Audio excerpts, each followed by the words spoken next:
감사드립니다.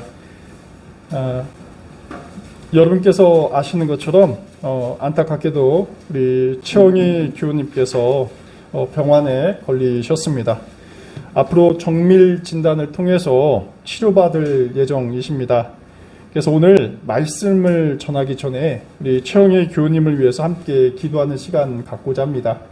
제가 기도하도록 하겠습니다. 만병을 치유하신 하나님, 주께서 사랑하는 분 최영희 교우님을 위해 이 시간 간절히 기도합니다. 주님께 헌신되고 말씀으로 살아오신 최영희 교우께서 걱정과 고통의 시간을 보내고 있습니다. 병세 진단을 받고 마음고생을 하며 하루하루 지내고 있습니다. 항상 건강한 삶을 기대하며 살았지만 저희 인간은 연약합니다. 이 자리에 모인 모든 교우가 최영희 교우의 병환에 당황스럽고 또 어떠한 위로를 건네야 할지 모릅니다. 치유의 하나님, 오늘 이 시간 당신의 사랑하는 최영희 교우의 몸과 마음을 헤아려 주시고 무거운 마음의 짐을 가볍게 하시어 또 큰 위로와 완전한 회복을 확신하게 하옵소서. 주님의 놀라우신 능력과 사랑으로 최영희 교우의 몸을 괴롭히는 환부를 회복해 하옵소서. 저희가 할 수 있는 일은 기도뿐이지만 저희가 함께 드리는 이 기도가 그 어떤 능력보다 더 강함을 확신하게 하옵소서. 앞으로 여러 진료와 검진이 있을 예정입니다. 매 순간 주님께서 함께 하옵소서. 위로와 희망의 주관자 예수 그리스도의 이름으로 기도드립니다. 아멘. 우리 최영희 교우님께 주님의 섭리와 자비하심을 기원합니다. 오늘은 마이너리티 공동체라는 제목으로 말씀 함께 나누겠습니다. 현대 기업 경영 환경은 대기업이 독식하는 체질을 갖고 있다고 합니다. 대기업은 거대한 규모의 재원으로 소비 심리를 아주 예리하게 분석을 하죠. 그래서 상품을 만들고 또 중소기업의 경쟁을 압도합니다. 그리고 시장을 지배하게 됩니다. 여기에 각종 포인트 혜택과 친절하고 또 수월한 반품 그리고 환불 제도는 소비자의 환심을 사기 충분합니다. 이러한 기업 경쟁력을 갖추지 못한 회사는 뒤처질 수밖에 없다라는 결론에 이르게 됩니다. 근데 이러한 메이저 기업의 역량에 훨씬 미치지 못하지만 창조적인 아이디어와 또 기업 전략으로 건실한 매출을 올리는 회사가 있습니다. 이러한 기업 가운데 하나를 여러분께 소개해 드리고자 합니다. 그것은 바로 일본의 카메라 전문점 사또 카메라라는 회사입니다. 지난주 제가 오모테나시 접객의 비밀이란 책을 소개시켜 드렸는데요. 이 책에 소개된 하나의 회사입니다. 이 사또 카메라라는 회사는 도치기현에 자리 잡고 있다고 합니다. 일본 비즈니스 중심부와는 상당히 거리가 있는 곳이라고 하죠. 하지만 사또 카메라는 도치기 현대의 카메라 판매 시장 점유율이 17연속 1위를 차지하고 있습니다. 유수한 세계적 카메라 메이저 기업이 지배하고 있는 일본에서 또 세계도 지배하고 있죠. 어떻게 이 마이너한 회사가 어떻게 이렇게 좋은 판매 실적을 올릴 수 있을까? 한번 그 이야기를 이 시간 들어보고자 합니다. 사또 카메라는 1964년 창업한 카메라 전문점입니다. 도치기 현에만 18개 점포가 운영되고 있고 약 150명의 직원이 근무하고 있습니다. 어떤 측면에서 보면 그리 큰 회사라고 보여지진 않아요. 매 약 한화 200억 원의 매출을 올리고 있다고 합니다.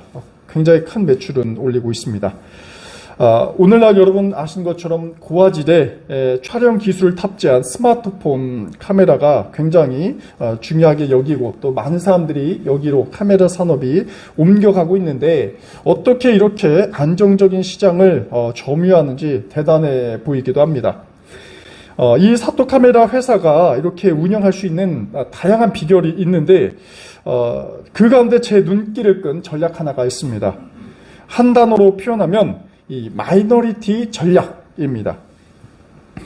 일반적으로 대형 가전 이 마트를 가보면 그 점원이 하루에도 수십 명씩 이렇게 고객을 접합니다. 하지만 이 사또 카메라 판매는 고객 한 사람에만 1시간 혹은 고객이 원한다면 그 이상의 시간을 상담에 할애한다고 합니다. 어쩌면 여러분 어떻습니까? 굉장히 비효율적인 그러한 고객 응대 전략이라고 볼 수가 있겠어요. 왜냐면 가급적 많은 고객을 응대해서 제품을 팔아야지 기업의 이윤을 남길 터인데 이 사또 카메라는 그렇지 않습니다. 사또 카메라 이 직원은 아주 소수에 집중을 합니다. 고객에게 카메라만 판매하는 것이 아니라 어떻게 사진을 찍는가 이런 사진 기술도 함께 전수해 준다고 합니다. 그래서 사또 카메라 매장 공간을 제가 가보진 못했지만 사진으로 보니까 굉장히 상담을 하기 최적화된 분위기로 배치가 되어 있더라고요. 보통 보면 카메라 상품만 빼곡하게 이렇게 진열된 것과 달리 그런 것은 다 치워버리고 이 매장에 커다란 이 소파가 그리고 테이블이 비치해 있습니다. 아마 고객이 편하게 설명을 들을 수 있도록 하는 어떤 전략이라고 볼 수 있습니다. 그런데 여기서 중요한 것 하나가 있는데 판매 직원의 입담이 굉장히 중요한 역량으로 이렇게 간주됩니다. 판매원은 사진과 아무런 관련이 없는 이야기서부터 시작을 해서 점점 사진과 카메라로 화제를 전환합니다. 그래서 이러한 상담을 통해서 고객이 무엇을 원하는지 그 취향을 파악하게 되는 것이죠. 자, 여기에 또 중요한 비결 하나가 또 있습니다. 그것은 바로 마이너 상품을 취급한다라는 것입니다.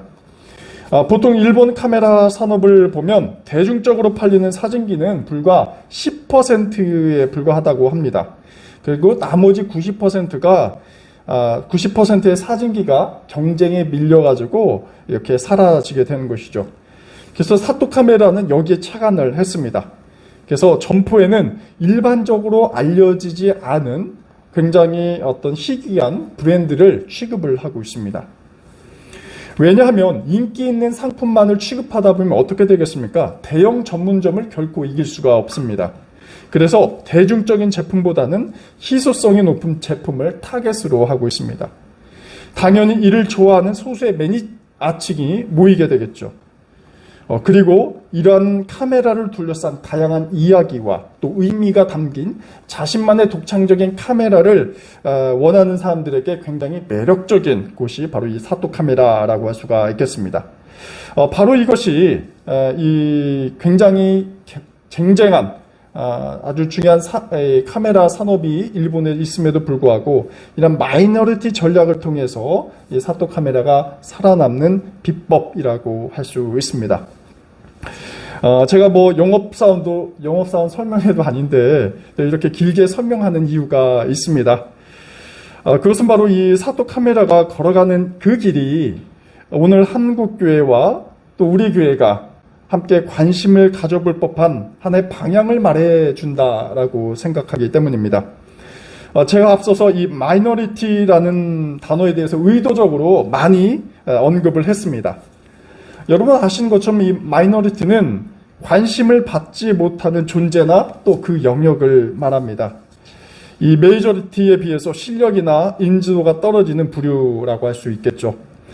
사또 카메라는 이 소수에 집중했습니다. 다수 카메라 점포가 대중적이고 또 효율성과 경제성을 굉장히 강조하는데 사또 카메라는 그 반대의 아주 좁은 문을 걸어가고 있습니다. 그리고 아주 섬세한 판매 전략을 통해서 매니아, 고객을 끌며 나름 건실하게 경영을 하고 있습니다. 그래서 제가 주목하는 것이 바로 이 마이너리티라는 부분입니다. 그런데 어떤 측면에서 보자면 예수 공동체, 예수님께서 꾸려가신 그 공동체도 마이너리티 공동체라고 할 수 있습니다.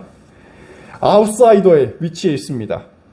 그리고 변방에 존재하는 무리가 바로 예수 공동체였습니다. 하지만 현대 한국교회의 모습을 들여다보면 그렇지 않습니다. 한국교회 교회라는 이 구조 자체는 기업의 생존 구조처럼 굉장히 잘 적응해 왔죠. 1970년대 정부의 경제 성장에 발맞추어 교회도 굉장히 급속한 성장주의 전략을 채택을 했습니다. 그리고 성장주의, 번영신앙이 한국교회 목회자와 신자들의 영성을 지배하게 되었습니다. 천편일률적으로 성장하는 교회가 정상적인 교회다라는 것도 당연하게 생각을 합니다. 그래서 대형교회는 이러한 성장 전략의 결정판이라 볼 수 있습니다. 작은 교회 목사와 신도들도 마찬가지였습니다. 대형교회라는 이 메이저리티가 되려는 똑같은 길을 추앙했습니다. 제자교육, 전도폭발 프로그램, 해외 선교 교육에서부터 그리고 교리라든지 그 다음에 설교 시간에 메시지에 이르기까지 대형교회가 추구하는 이 모델을 굉장히 받아들이고 그대로 모방을 해 나갑니다. 이것이 정상적인 교회라는 것이죠. 그리고 이것이 정통이라는 말로 또 둔갑하기 시작했습니다. 하지만 현실은 냉혹했습니다. 성장주의라는 잣대에 따라 작은 교회는 물론 한국의 모든 교회가 패배주의라는 역병에 걸리고 말았습니다. 교회 규모와 상관없이 교회 대형화가 추구하는 수많은 폐단에 대해서 무감각했습니다. 그것이 하나님의 은혜다라고 그러한 성장을 또 옹호하기도 했습니다. 이뿐만 아니라 그러한 과정에서 어떻습니까? 교권주의, 경쟁주의, 또한 복음에 대한 왜곡, 반지성주의, 그리고 극단적인 열광주의가 우리 교회에 침잠하게 됩니다. 교회가 스스로 수많은 우상을 만들고 섬기게 된 것입니다. 여러분, 과연 이러한 길이 바른 길일까요? 그리고 예수님께서 지향하신 길일까요? 오늘 아침 우리가 묵상한 마태복음 7장 13절에서 14절 말씀은 다른 길을 그리고 다른 문을 말씀해 주고 있습니다. 그 길은 바로 좁은 문으로 들어가는 것이다 라는 것이죠. 모두가 욕망하는 그러한 넓은 문이 아닙니다. 들어가는 사람도 적고 거들떠 보지도 않는 그러한 존재와 가치를 추구하는 좁은 문으로 들어갈 것을 예수께서는 말씀하고 계십니다. 과연 그러면 이 좁은 문으로 들어가는 메시지가 주류가 되길 희망하는 오늘의 한국 교회에 어떤 의미를 과연 던져줄까요? 오늘 본문은 굉장히 대조법을 통해서 이야기가 이루어져 있습니다. 넓은 문과 좁은 문이라는 대조입니다. 그런데 이러한 기법이 성경 좀 후반부만 읽어봐도 또 이렇게 나오게 돼요. 좋은 나무와 나쁜 나무, 그리고 진정한 제자와 거짓 선지자, 또 지혜로운 건축가와 그 다음에 어리석은 건축자, 이렇게 대비적으로 비교되고 있습니다. 예수님께서는 이러한 대조를 통해서 바르고 건강한 삶이란 무엇이고 또 그리스도의 제자가 어떠한 삶을 선택해야 할지를 결단하고 있습니다. 그 가운데 오늘 구절은 좁은 문과 넓은 문에 대해서 말씀하고 계십니다. 예수님 말씀에 따르면 넓은 문은 멸망으로 향하는 문이라고 말합니다. 또 좁은 문은 생명으로 인도하는 문이라고 합니다. 그리고 한마디 덧붙이시는 게 넓은 문을 찾는 사람은 많고 좁은 문은 적다고 합니다. 여러분, 과연 이게 무엇을 말하는 것일까요? 저는 이 좁은 문과 넓은 문을 예수 시대의 하나의 지역으로 좀 구분해 보고자 합니다. 좁은 문은 갈릴리로, 그리고 넓은 문은 예루살렘으로 설정해 보고자 합니다. 여러분, 우리가 아는 것처럼 갈릴리와 예루살렘, 굉장히 상반되고 대비되는 그러한 성경 속 지형, 그러한 공간입니다. 여러분, 예루살렘은 어땠습니까? 예루살렘이라는 공간은 이스라엘의 중심지였죠. 또 성전이 있었습니다. 여기에 로마 행정 관청도 위치해 있었죠. 예루살렘은 정치, 종교, 문화, 사회 모든 것의 중심 도시였습니다. 권력과 자본이 집중합니다. 예루살렘은 주류, 메이저리티가 살아가는 삶의 터전이었다는 것을 우리가 기억할 필요가 있습니다. 예루살렘은 꿈을 이루고 성공을 약속하는 공간이었을지 모르겠습니다. 모든 사람이 선망하는 곳이었죠. 그래서 많은 사람들이 들어가길 원하는 넓은 문에 해당합니다. 하지만 갈릴리는 달랐습니다. 갈릴리는 이스라엘 북부에 위치한 매우 작고 낙후된 시골에 불과했습니다. 도시 사람이라면 잘 모를 수 있는 그러한 지역이었죠. 이 지역은 경제적으로 낙후되었을 뿐만 아니라 특히 로마의 조세 정책으로 인해서 대부분의 민중들이 곤경의 이 경제적 공경을 겪기도 했습니다. 이러한 배경으로 인해서 갈릴리는 당시 주변인들이 모이는 공간이었습니다. 그래서 갈릴리 마을에서 산다라는 것은 그리 매력적이지 않았습니다. 저는 여기서 예수님의 결단에 주목해 봅니다. 과연 예수님은 어느 지역에서 머물고 계셨을까? 또 어떤 하나님 나라 운동을 하셨을까라는 부분입니다. 예루살렘일까? 아니면 갈릴리일까? 라는 질문입니다. 예수님께서 아마 예루살렘에서 로마와 유대 지도자들처럼 사셨더라면 고위직까지는 아니더라도 다양한 물질적 혜택을 누리면서 살았을 수 있었을지 모르겠습니다. 적어도 갈릴리보다야 기회와 가능성 면에서 훨씬 더 컸죠. 적당히 현실과 타협한다면 예수님께서는 고통당할 이유도 전혀 없었을 것입니다. 하지만 예수님의 활동 무대는 우리가 아는 것처럼 예루살렘이 아니라 갈릴리였습니다. 갈릴리는 민중, 비주류, 그리고 마이너리티의 터전이었습니다. 모든 이들이 예루살렘이라는 마치 중력과도 흡수해버리는 그러한 공간에 들어가기를 원했지만 갈릴리는 그렇지 않습니다. 갈릴리는 굉장히 팍팍한 생존 투쟁의 장이었습니다. 예루살렘의 지도자들은 어떻게 자신의 체제를 유지할까, 또 권력을 행사할까 골몰했다면 갈릴리의 평범한 사람들은 어떻게 정의를 세울지, 어떠한 가치를 추구할지, 또 어떻게 하나님 나라가, 하나님의 평화가 이 땅에 이루어질지 고민하는 이들이 모였습니다. 그리고 이러한 고민을 예수님과 그의 제자들이 아주 치열하게 머리를 싸매고 분투했습니다. 그러니까 예루살렘이 지향하는 그러한 삶과 갈릴리가 지향하는 삶이 완전히 달랐다라는 것이죠. 여기서 우리는 예수님과 제자 공동체가 고민한 흔적들을 발견합니다. 예수께서는 갈릴리의 비주류에 관심을 두셨습니다. 과연 이들에게도 하나님의 구원이 있을까? 정말 하나님의 나라를 실현할 수 있는 능력이 이들에게도 있을까? 고민하셨을 것입니다. 늘 현실에서 변방으로 밀려나고 기득권의 주류로부터 밀려간 이들에게 과연 어떠한 희망이 존재할 것인가? 이런 실존적인 물음에 직면하셨을 것입니다. 그런데 놀랍게도 이 주변부의 미약한 존재들로부터 하나님 나라의 건설이 이루어진다는 점을 오늘 성경이 분명하게 말씀하고 있습니다. 특히 예수님께서는 이 마이너리티에 있던 제자들을 부르셨습니다. 예수께서는 직접 이들을 데리고 하나님 나라의 방식으로 사는 그러한 법을 배우도록 훈련시켰습니다. 이외에도 여러분 보신 것처럼 복음서에 등장한 다양한 주변인들이 있죠. 병자들, 가난한 자, 또 여인, 아이들, 그리고 이방인들에게 이르기까지. 예수께서는 이 마이너리티에 속한 부류를 모두 모아서 그들의 문제를 해결해 주셨습니다. 이뿐만 아니라 또 하나님 나라가 무엇이고 이를 위해서는 어떻게 우리가 살아갈 것인지에 대해서 말씀해 주십니다.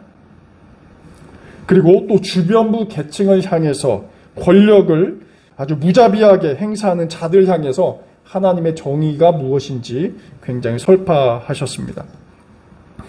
물론 제자들도 이 갈릴리의 삶에 대해서 굉장히 괴로워하고 이러한 삶의 굴레에서 벗어나려는 속성을 보이기도 했죠. 한때는 제자들도 예루살렘이 가져다주는 그러한 힘과 권력에 대해서 도취하기도 했습니다. 넓은 문을 통해서 자신들도 메이저리티가 되고자 하는 욕심과 또 희망도 있었을 것이죠. 하지만 예수께서는 그 길이 아니다라고 강하게 말씀하십니다. 제자 공동체가 머물러야 할 곳은 예루살렘의 넓은 문이 아니라 갈릴리의 좁은 문이라고 명확하게 보여주십니다. 오늘의 한국교회를 돌이켜보면 과연 좁은 문으로 들어가고 있는지 의아하게 만듭니다. 마이너 부류와 함께 생명의 나라를 꿈꾸고 있는지 아니면 사회 특권층으로 편입하여 세상의 권세를 누리고 싶은 것인지 묻게 합니다. 예수님께서는 제자 공동체의 자리에 대해서 분명하게 말씀하십니다. 예루살렘이 아니라 갈릴리다라는 것이죠. 갈릴리에서 구원의 목마른 자들과 함께 비주류로 남을 것을 말하고 있습니다. 넓은 문으로 들어가 메이저리티가 되어서 종교 권력으로 세상을 호령하는 것이 아닙니다. 좁은 문으로 들어가는 것입니다. 세상을 섬기고 위로를 통해 생명의 연대를 지향하는 것을 말씀하고 계십니다. 오랫동안 많은 사람들이 신앙 공동체 위기에 대해서 이런저런 이야기를 해왔습니다. 교회가 언제까지 존재할 것이냐, 어떻게 지속할 것이냐라는 물음을 묻고 있죠. 하지만 교회의 지속 가능성은 넓은 문을 통해서 들어간 것이 아니다라는 것입니다. 넓은 문은 예루살렘으로 오르는 관문입니다. 교세를 확장하고 헌금이라는 명목으로 교회의 자본을 쌓고 또 교회의 권력에 순종하게 하는 것이 교회가 추구하는 생명력이 아니다라는 것이죠. 오히려 교회의 지속 가능성은 교회의 본질을 회복하는 것인데 이는 좁은 문으로 들어가는 것입니다. 철저하게 주변인의 존재로서 머무는 것임을 오늘 본문은 요청하고 있습니다. 사실 이러한 부분은 우리가 잘 알고 있죠. 하지만 지키기 굉장히 어려운 부분입니다. 사실 모든 그리스도인들이 좁은 문으로 들어가는 것을 잘 알고 있지만 정작 넓은 문을 들어가는 것을 동경하고 또 그렇게 살아갑니다. 몸은 갈릴리에 있지만 마음과 정신과 영은 예루살렘에 가 있는 경우가 많이 있죠. 여기서 필요한 것은 우리의 결단이라고 봅니다. 과연 우리는 갈릴리에 머물며 이 마이너리티 공동체를 어떻게 유지할 것인가? 과연 그런 의지가 있느냐라는 결단이 필요합니다. 우리가 서 있어야 할 자리에 대해서 말하는 것입니다. 그리고 이것이 우리 신앙 공동체가 있어야 할 목적과 방향 그리고 정체를 밝히는 것이기도 합니다. 지난주에는 필록세니아라는 주제로 환대 공동체에 대해서 말씀을 드렸습니다. 환대 공동체로서의 낙산교회입니다. 오늘은 이 마이너리티 공동체로서의 낙산교회에 대해서 말씀을 나눕니다. 예루살렘으로 가는 넓은 문, 그리고 주류로 나간 것이 정상적인 교회다라는 환상에서 벗어나는 것이 굉장히 급선무입니다. 그리고 주님께서는 우리 교회에게 이렇게 말씀을 하실 것입니다. 갈릴리라는 좁은 문으로 들어가서 그들과 함께 하나님 나라를 세우라라는 말씀입니다. 예루살렘의 권력자들이 하나님 나라를 이루는 것이 아니라 오히려 갈릴리 마이너리티 부류가 하나님 나라를 이루는 주역임을 이 복음서는 말씀하고 있습니다. 이 길에 우리 교우님들의 결단이 있길 기원합니다. 아멘. 기도하겠습니다. 하나님, 교회가 서야 할 자리에 대해서 고민합니다. 세상의 논리에 따라 교회도 권력을 찾고 주류를 대변하는 것이 교회의 모습으로 변질되어 가고 있습니다. 수혜되고 주변부에 있는 자들을 보여주기 위한 돌봄의 대상으로 간주할 뿐 하나님 나라의 주체가 아니라고 한국교회가 주장합니다.